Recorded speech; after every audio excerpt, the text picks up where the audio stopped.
आज एक बार फिर से हम सेंटेंसेस को करेक्ट करने वाले हैं। पहला सेंटेंस आपके सामने, मेरा भाई अब तक होमवर्क कर चुका होगा। कैसे बोला गया है sentence? My brother will have done the homework till now. बताइए क्या मिस्टेक है इस सेंटेंस में? जब भी आपको किसी सेंटेंस में लिखा हुआ दिखता है या आपको बोलना होता है चुका होगा, चुकी होगी, चुके होंगे, लिया होगा, दिया होगा, आया होगा, उठा होगा, बैठा होगा, रोया होगा, सोया होगा, तुरंत आपके दिमाग में आता है फ्यूचर का परफेक्ट टेंस जिसमें हम विल हैव का यूज करते हैं। लेकिन क्या ये सेंटेंस फ्यूचर में है? मेरा भाई अब तक होमवर्क कर चुका होगा। होमवर्क करने का जो काम है, ये जो काम है ये तो हो चुका होगा। तो ऐसा तो नहीं कहा कि मेरा भाई शाम तक होमवर्क कर चुका होगा या कल सुबह तक होमवर्क कर चुका होगा। तो ये सेंटेंस तो फ्यूचर में है ही नहीं। तो जब मैंने आपको टेंस पढ़ाया था तो मैंने आपको क्या बताया था? ऐसे केसेस में विल हैव की जगह पे आपको यूज करना होगा would have. My brother would have done the homework till now. अब एक और चीज है यहां पर, तक के लिए यहां पर यूज किया गया है टिल। प्रेपोजिशंस की वीडियो में मैंने आपको तक के लिए अलग अलग विकल्प बताए थे। ध्यान से सोचिए, क्या टिल का यूज यहां पर सही है? यूं तो मैंने आपको तक के लिए अलग अलग क्या विकल्प बताए थे? टिल, अनटिल, अप टू या बाय। और मैंने आपको प्रेपोजिशंस की इस वीडियो में बताया था कि क्यों इस जगह पे टिल, अनटिल या अप टू का यूज नहीं होगा, बल्कि क्या यूज होगा? बाय। ये सेंटेंस बिल्कुल सही तब है जब इस सेंटेंस को कैसे बोला जाए या लिखा जाए, my brother would have done the homework by now. Next sentence, उसे जेल भेज दिया जाना चाहिए था। कैसे बोला गया है? He should be sent to jail. बताइए क्या मिस्टेक है? अगर इस सेंटेंस में था नहीं होता, सिर्फ इतना होता उसे जेल भेज दिया जाना चाहिए, तो पैसिव वॉइस का ये सेंटेंस है। शुड यहां पर आपकी ऑक्सिलरी मॉडल वर्ब है। पैसिव वॉइस में शुड के साथ में बी यूज होता है। He should be sent to jail. तब ये सेंटेंस बिल्कुल सही था। लेकिन इस सेंटेंस में पास्ट की बात हो रही है, उसे जेल भेज दिया जाना चाहिए था। ऐसे केस में शुड बी का यूज नहीं करते, पास्ट में किसका यूज करते हैं? शुड हैव बीन का। He should have been sent to jail. अगला सेंटेंस, काश मैं डॉक्टर बन गया होता। I wish I would become a doctor. बताइए क्या मिस्टेक दिख रही है आपको? काश के वीडियो में मैंने आपको बताया था आई विश का यूज करना, ठीक है, ये तो सिंपल है। अलग अलग फॉर्मेशंस बताए थे आपको। बन गया होता यानी बन चुका होता, डॉक्टर बन गया होता, बॉक्सर बन गया होता, सिंगर बन गया होता। इस तरह में, इस तरह के सेंटेंसेस में क्या यूज होता है? Would have. I wish I would have become a doctor. ये तो सिंपल है, ठीक है। शायद रवि अब तक निकल चुका हो। आपके सामने सेंटेंस है Ravi will be left by now. बताइए क्या मिस्टेक दिख रही है? ये सेंटेंस मैंने आपको कब बताया था? ये सेंटेंस मैंने आपको बताया था मॉडल वर्ब्स में। शायद रवि अब तक निकल चुका हो, यानी कि शायद रवि अब तक निकल चुका होगा। बात एक ही है। क्यों? दोनों सेंटेंस में से किसी को भी बोल लो आप, शायद रवि अब तक निकल चुका हो या फिर शायद रवि अब तक निकल चुका होगा, बात तो एक ही हुई, ठीक है। अब एक पॉइंट है, चुका होगा, चुकी होगी, चुके होगे के केस में आप क्या यूज करते हो? फ्यूचर परफेक्ट टेंस में विल हैव, तो बी तो कभी आएगा नहीं, हैव। दूसरा पॉइंट, ये सेंटेंस फ्यूचर में तो नहीं है। मैं क्या कह रहा हूं? शायद रवि अब तक निकल चुका होगा, तो अब तक तो निकल चुका होगा, निकलने का काम कर चुका होगा। जैसे मैंने पिछली स्लाइड में भी एक सेंटेंस दिया, विल नहीं, क्या यूज होगा? वुड। एक बात तो ये हो गई, Ravi would have left by now. लेकिन जब हम शायद कह देते हैं तो शायद के लिए वुड की जगह पे क्या यूज करना बेहतर विकल्प है? मे या फिर might. Ravi may have left by now या फिर Ravi might have left by now. Next sentence, ये काम मुझसे मत करवाना। Don't make me to do this work. बताइए क्या मिस्टेक है? ये काम मुझसे मत करवाना, ये सेंटेंस कॉजेटिव वर्ब का सेंटेंस है। कॉजेटिव वर्ब की वीडियो में आपने इस तरह के सेंटेंसेस देखे। आपने उस वीडियो में देखा था, समझा था कि मेक जो कि as a causative verb sentence में आती है, उसके बाद जो भी नाउन या ऑब्जेक्टिव प्रोनाउन आता है, ये तो एक ऑब्जेक्टिव प्रोनाउन है, नाउन भी हो सकता था। मान लीजिए मैं सेंटेंस कहता ये काम राहुल से मत करवाना, डोंट मेक राहुल, तो राहुल तो एक नाउन है। तो जो भी नाउन या ऑब्जेक्टिव प्रोनाउन आता है उसके तुरंत बाद सेकेंडरी वर्ब आती है, टू का यूज नहीं करते। तो आइडियली सेंटेंस कैसे होना चाहिए, don't make me do this work. और दूसरी चीज आपने क्या देखी थी कि मेक की जगह पे आप गेट का यूज कर सकते हैं, लेकिन फिर ऐसे केस में आपको नाउन या ऑब्जेक्टिव प्रोनाउन के तुरंत बाद टू का यूज करना पड़ता है। तो दो तरीके से सेंटेंस को बोल सकते हैं, मेक के साथ कैसे, don't make me do this work, get के साथ कैसे, don't get me to do this work. Next, मुझे पता लगाने दो कि वो कौन है, let me find out who are they. बताइए क्या मिस्टेक है?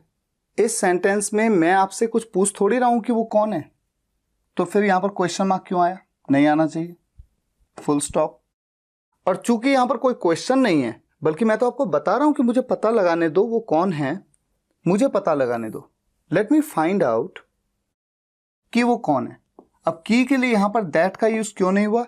क्योंकि उसके नेक्स्ट क्लॉज में एक WH फैमिली मेंबर आ गया, हु। ऐसे केस में दैट का यूज होता ही नहीं है, ये बात भी मैंने कंजंक्शंस में आपको बताई है।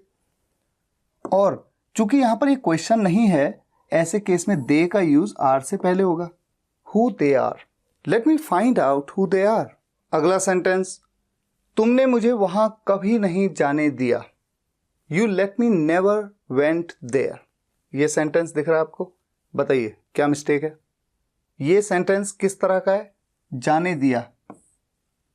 जब भी सब्जेक्ट किसी दूसरे व्यक्ति को किसी काम को करने देता है, नहीं करने देता है, तो ऐसा सेंटेंस लेट का होता है।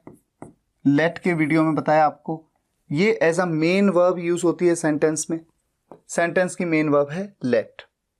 पास्ट इंडेफिनिट टेंस में सेंटेंस से आया गया उठा बैठा, ये लेट की सेकंड फॉर्म है, क्योंकि लेट की सेकंड और थर्ड फॉर्म भी लेट होती है। ये तो ठीक है। दूसरा पॉइंट ये है कि जो भी सेकेंडरी वर्ब सेंटेंस में होती है, जाने देना, देखिए किसी काम को करने देना के लिए लेट, लेकिन जाना, उसके लिए जो भी वर्ब होती है सेकेंडरी, उसकी हमेशा फर्स्ट फॉर्म का यूज होता है। और एक इंपॉर्टेंट चीज और है यहां पर, नेवर का यूज सेंटेंस में जो भी मेन वर्ब है उससे तुरंत पहले कर दिया जाता है, you never let me go there. इस तरह से ये सेंटेंस होगा बिल्कुल सही, you never let me go there, तुमने मुझे वहां कभी नहीं जाने दिया। नेक्स्ट, मुझे कभी वहां जाने नहीं दिया गया, I never let go there. Correct करिए सेंटेंस को। इस सेंटेंस में थोड़ा सा फर्क देखिए। यहां पर क्या, तुमने मुझे वहां कभी नहीं जाने दिया, सब्जेक्ट हो तुम, ऑब्जेक्ट हूं मैं। लेकिन इस केस में देखिए, मुझे कभी वहां जाने नहीं दिया गया, किसने नहीं जाने दिया नहीं बताया, तो कुछ सेंस ऐसे ही आ रहा है ना, मुझे कभी वहां जाने नहीं दिया गया किसी के द्वारा, तो ये पैसिव वॉइस का सेंटेंस है, जबकि ये तो एक्टिव वॉइस में था। पैसिव वॉइस में पास्ट इंडेफिनिट टेंस का सेंटेंस है, आया गया उठा बैठा रोया सोया हंसा जागा। ऐसे में पास्ट इंडेफिनिट टेंस के पैसिव वॉइस में वॉज हेल्पिंग वर्ब का यूज होता है, I was never let go there. अब ये सेंटेंस हो गया बिल्कुल सही। और एक चीज इन दोनों सेंटेंसेस में की जा सकती है, लेट का मतलब एक्चुअल में होता क्या है, मतलब किसी को कुछ ना करने देना है, करने देना मतलब उसको अलाउ करना। तो लेट की जगह पे अलाउ के साथ भी सेंटेंस को बना सकते हैं। कैसे बना सकते हैं? तुमने मुझे वहां कभी नहीं जाने दिया, you never allowed me to go there. तो ये वाला जो सेंटेंस है, तुमने मुझे वहां कभी नहीं जाने दिया, इसको दो तरीके से बना सकते हैं, you never let me go there, पहला तरीका। दूसरा तरीका, you never allowed me to go there. ठीक है। दूसरा ये जो सेंटेंस है, मुझे कभी वहां जाने नहीं दिया गया, I was never let go there, या फिर I was never allowed, never के बाद अलाउड टू गो देयर। तो ये भी दूसरा तरीका हो गया। कुल मिला के आप ये देख रहे हैं कि या तो लेट का यूज कर रहे हैं या फिर अलाउड टू का यूज हो रहा है। यहां पर भी देखिए, लेट की जगह पे अलाउड टू यूज हो रहा है। अब देखिए आपके सामने दो सेंटेंस हैं, दोनों सेंटेंस लगभग एक जैसे ही हैं। अगर मैं प्रधानमंत्री होता तो कल, कौन सा वाला कल? आने वाला, तो कल की मीटिंग में नहीं जाता। एक तो ये सेंटेंस हुआ। और दूसरा, अगर मैं प्रधानमंत्री होता तो कल, यानी बीते हुए कल की बात हो रही है, यस्टरडे, कल की मीटिंग में नहीं जाता। ये दो सेंटेंस दिखने में बिल्कुल एक जैसे हैं, बस जब आप इन्हें बोलेंगे तो एक आने वाले कल को बोल रहा है और एक बीते हुए कल की बात कर रहा है। इन दोनों सेंटेंसेस को इंग्लिश में कैसे बनाया गया है? पहला वाला सेंटेंस, अगर मैं प्रधानमंत्री होता तो आने वाले कल की मीटिंग में नहीं जाता। If I was the PM I would not attend tomorrow's meeting. और अगर मैं प्रधानमंत्री होता तो बीते हुए कल की मीटिंग में नहीं जाता। If I were the PM I would not attend yesterday's meeting. तो बीते हुए कल के लिए यस्टरडे, आने वाले कल के लिए टुमारो। सिर्फ ये फर्क है सेंटेंस में, और थोड़ा सा यहां पर फर्क है, वॉज की जगह पे वर। अब आपको पहचानना है कि इन सेंटेंसेस में क्या मिस्टेक है। सबसे पहले इन दोनों सेंटेंसेस के फर्क को समझना जरूरी है। इन दोनों सेंटेंसेस में कॉमन क्या बात है कि मैं प्रधानमंत्री हूं नहीं, मैं सिर्फ ये कह रहा हूं कि अगर मैं होता तो। एक तो ये बात हो गई। तो कंडीशन है यहां पर दी गई कि अगर ऐसा होता तो, इसीलिए ये क्या है, कंडीशनल सेंटेंस हैं दोनों। और कंडीशनल सेंटेंसेस के वीडियो में आपने पढ़े भी हैं। लेकिन दोनों में थोड़ा सा फर्क क्या है?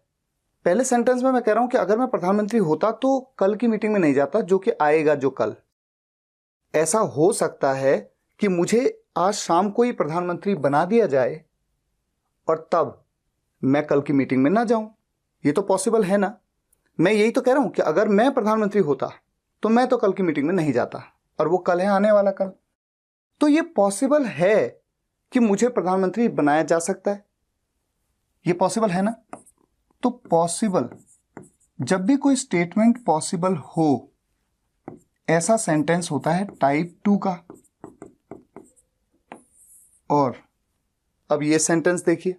इस सेंटेंस में मैं कह रहा हूं अगर मैं प्रधानमंत्री होता तो बीते हुए कल की मीटिंग में नहीं जाता। जो मीटिंग कल हुई थी उसमें मैं नहीं जाता अगर मैं प्रधानमंत्री होता। पर ये तो बीत गया ना। अभी भी अगर मुझे प्रधानमंत्री बना भी दिया जाए तो क्या ये चीज को बदल पाऊंगा मैं? इस बारे में कुछ स्टेटमेंट के बारे में मैं कुछ कर सकता हूं? अब नहीं कर सकता हूं, क्योंकि तो बीत गया। कल की मीटिंग तो हो चुकी। तो ये तो इम्पॉसिबल ही सेंटेंस है, बस एक हाइपोथेटिकल केस है, एक सोच है। बता रहा हूं मैं आपको कि अगर मैं होता तो नहीं जाता। लेकिन अब तो पॉसिबल ही नहीं है ना कि मुझे बना भी दोगे तब भी कुछ नहीं हो सकता। तो हाइपोथेटिकल केस है, जिसे हम कह सकते हैं इम्पॉसिबल टू हैपन। तो जो इम्पॉसिबल केसेस होते हैं ये आते हैं टाइप 3 के सेंटेंस, कंडीशनल। आपने ये कंडीशनल सेंटेंसेस में पढ़े हैं। तो जब भी कोई ऐसी कंडीशन दी जाए जो अभी भी संभव हो, जिसे अगर कर दिया जाए तो उसका रिजल्ट अभी भी पॉसिबल हो, टाइप 2 का सेंटेंस, ऐसे में इफ वाले क्लॉज में वॉज नहीं, हमेशा वर का यूज किया जाता है, चाहे सब्जेक्ट कोई सा भी हो।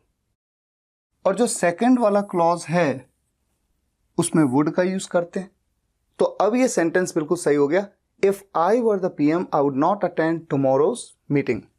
और ये जो दूसरा वाला सेंटेंस है टाइप 3 का सेंटेंस, इसमें हमेशा इफ वाले क्लॉज में हैड बीन का यूज होता है। ये बात अलग है कि कॉन्वर्सेशंस में वर का यूज भी करना बड़ा कॉमन है, लेकिन आइडली ग्रामेटिकली हैड बीन का यूज होता है।